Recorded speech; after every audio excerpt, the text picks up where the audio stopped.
Coming up on Network Africa. Hope for people with Ebola as scientists promote two drugs that have significantly improved survival rates.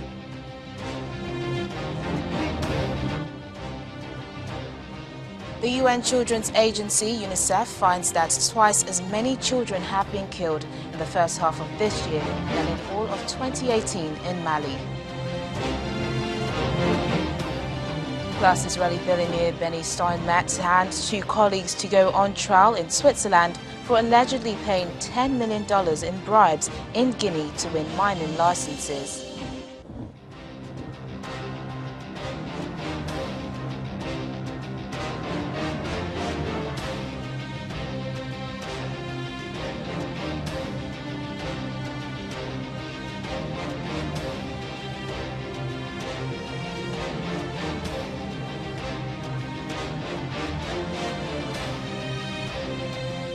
Hello and a warm welcome to the program, everyone. I'm Teniola Shoboale. It's good news today for the Democratic Republic of Congo as scientists say Ebola may soon be preventable and treatable. This comes after a trial of two drugs showed significantly improved survival rates. 4 drugs were trialed on patients in the Democratic Republic of Congo where there is a major outbreak of the virus. According to the research, more than 90% of infected people can survive if treated early with the most effective drugs. Health officials say the drugs will now be used to treat all patients with the disease in DR Congo.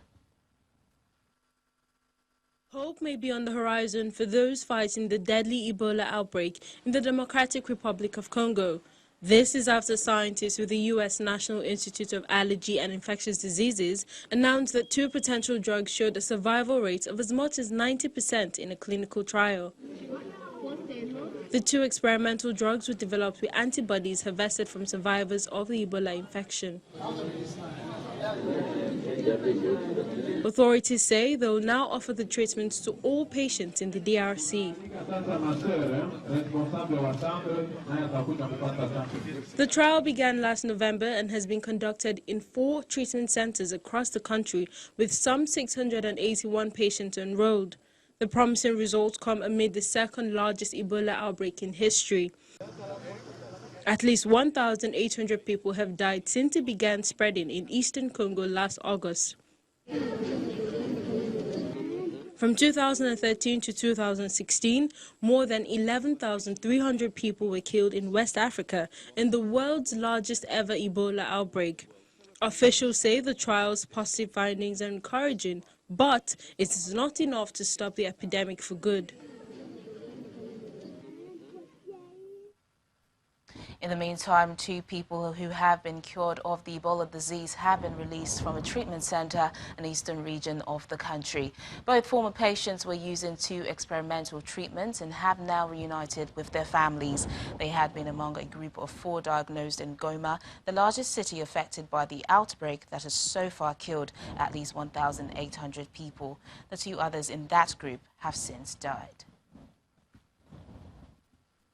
Joining us now to discuss more on this is the President of the Association of Medical Officers of Health in Nigeria, Dr. Yaya Disu. Thank you for joining us on the program today. Hello, good afternoon. Thank you. So let me begin by asking, what were your initial thoughts on hearing this research? Anyway, it is a welcome development and it's what the world should celebrate. What it means that people will now have the mindset that Ebola is curable, and we are hopeful that they will come to the facility for treatment. And that's where we need the cooperation of people and enough sensitization for them to know that, oh, this treatment, Ebola is curable, and they need to present themselves early in the facility. Well, Dr. Disu, researchers say with early diagnosis and treatment, more than 90% of infected people can survive if they are given, these drugs. Talk us through the potency of them. Pardon? The researchers say that with early diagnosis, treatment, more than 90% of the people infected can actually survive if they are given this drug. Talk us through the potency of the drugs. The good thing about the drug is it can cure the disease. You understand? But the issue now is we can mobilize, what's it called? We need people to present early in the facility and to try and then report the disease. Or otherwise, we won't be able to get the results. Probably I didn't get your last question very well. Well, let's move on. This drug, it's of course good news and a very welcome development, especially for the DRC. In light of this, is it possible, do you think, to completely get rid of the virus? Oh, no, actually, we cannot get rid of the virus because it is the primary transmission from animal to human. It's only when we can get rid of it in animals that we can say that we are getting rid of it. But if it is in human, for those humans who have contracted it, if they present early in the hospital, we can take care of it. The hope is when they present early and they are treated, then the likelihood of transmitting to other people is reduced. But if they don't present early, then it means they continue to transmit it in the community. So the catch here is early presentation in the facility so that people do not continue to spread it in the community. And we don't still have control over the animals that harbor these viruses. That is why we need to continue our sensitization and surveillance to detect those who have it early. Yeah. Dr. Disi, just before I let you go, what does this new development mean for a pharmaceutical company, and how readily available is this drug likely to be? Well, pharmaceutical companies, of course, they are interested in making profits from whatever investment they have made. And for this, we look at the market size, and Ebola is not something that occurs in many countries. And then even in the countries where it occurs, if it is well controlled, you can have fewer cases, just like we have been recording in DRC until now. So with this, we need stakeholders who can actually support the production of the drug for the pharmaceutical companies to continue to produce this drug. Because we need to have stockpile of this drug so that anywhere this occurs, then these drugs can be made available quickly. If those pharmaceutical companies are not supported, they may not be interested in to continue to produce it because of the market size, and that will also affect their investment. And when I say investment, that the return on their investment. So we need critical stakeholders to come on board to support the production of this and ensure that it is regularly available. And the cost is also important because governments of whatever countries and other stakeholders need to also support availability of these drugs to those who are affected. Because if the cost is borne by the patient, then which means we will still have the same problem because people cannot access the drug. So, and that is the way we can go about it when it comes to the pharmaceutical company. All right, President of the Association of Medical Officers of Health in Nigeria, Dr. Yaya Disu, thank you once again for joining us on the program. Moving on now, the UN Children's Agency, UNICEF, says twice as many children have been killed in the first half of this year than in all of 2018 in Mali. And a report by the Children's Fund says that more than 150 children were killed between January and the end of June. Despite recent ceasefire deals between the government and armed groups, insecurity is worsening in the center of the country. Most attacks in the area are believed to be perpetrated by armed militias. UNICEF also adds that recruitment of children to armed groups has doubled in comparison to the same period last year, as they warn that extreme violence causes long-term trauma in young people. The report says other children were injured, displaced and separated from their families. Meanwhile, France says efforts to stop a region in Mali from becoming a launch pad for attacks are increasingly trapped in an endless cat and mouse game, with well-armed jihadists who know the terrain hiding themselves easily among civilians. French troops in central Mali say what should have been a 5-year-old mission, initially planned as a short-term stopgap to hand over to local forces, may have many more years left to run.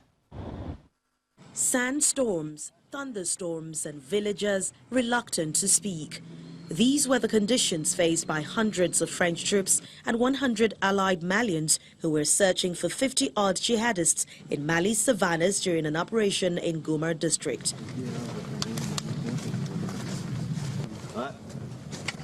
On the first day of the mission, in temperatures exceeding 40 degrees Celsius, French forces arrived in a hamlet nestled against the small wood 10 kilometers north of Ndaki, where suspected jihadists had been seen fleeing hours earlier. They knew getting information out of terrified villagers will be difficult. There is fear. The other day, a young girl says she's scared of talking because after we leave, people will come and kill her. They want to talk to us, but they are scared. These are the pressures that are on these people because we are not present in a definitive way. We come for one patrol and then go back. For as long as we are not present here permanently, it won't be possible. We need to be here. When they reached the villages where the suspected jihadists were hiding, they saw men tending cows, women pounding millet. Everyone smiled and nobody told them anything. They separated the women and children outside a thatched dome. They searched the men, took their smartphones and copied them onto a computer. One contained incriminating jihadist propaganda. The 4,500 French troops deployed in this patchwork of former French colonies for Operation Barkhane face huge logistical challenges in hostile terrain. Hardest of all, they rely on the cooperation of a civilian population spread thinly across vast and remote spaces, often either sympathetic to the Islamists or terrified of giving information.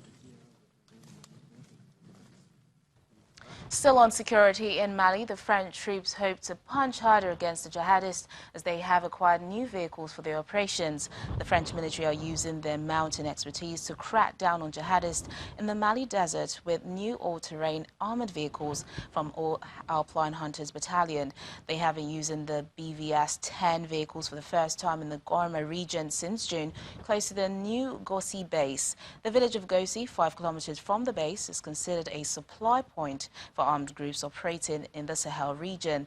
The ATAVs allow the forces to drive through difficult terrain with minimum risk, crossing matters which are full during the rainy season and reduce the number of vehicles getting stuck in the mud and in the sand. Warrant Officer Adjudant Arnard from the Alpine Hunters 7th Battalion says the force can now get on target faster. Away from security matters now, an Israeli billionaire, Benny Steinmetz, and 2 associates are to stand trial for allegedly bribing officials in Guinea to win mining licenses. Swiss prosecutors say the trio allegedly paid $10 million to one of the wives of the former president of Guinea, Lassana Conté. Mr. Steinmetz and his mining company, Benny Steinmetz Group Resources, have previously denied any wrongdoing, as the prosecution is seeking prison terms of 2 to 10 years. The prosecutors who opened an investigation into the alleged bribery 6 years ago alleged that Mr. Steinmetz obtained the mining rights in the Simandou region of southeastern Guinea just before Conté died in 2008. Now, the embattled leader of the Islamic State Islamic movement in Nigeria, Sheikh Ibrahim El-Zakzaki, and his wife Zinat have arrived in Delhi, India to begin their medical treatment at the Mendata Hospital. The couple left Abuja on Monday and made a stopover in Dubai before taking another flight to Delhi. The medical trip follows the order of the Kaduna State High Court, which granted El-Zakzaki and his wife leave to undergo treatment abroad. They are accompanied by officials of the Kaduna State government and personnel of the Department of State Services. The court also said the IMN leader must return immediately after treatment to face his charges. Still here in Nigeria, residents of Nsukka local government area of Enugu State can now heave a sigh of relief following the construction of new road by the Enugu State government. The people who are excited about the government plans visit Governor Ifeanyi Ugwuanyi at the Government House in Enugu to express their appreciation. are still to come on the program. Egyptians celebrate Eid al-Adha with meat and sightseeing. That's in a moment. Please stay with us.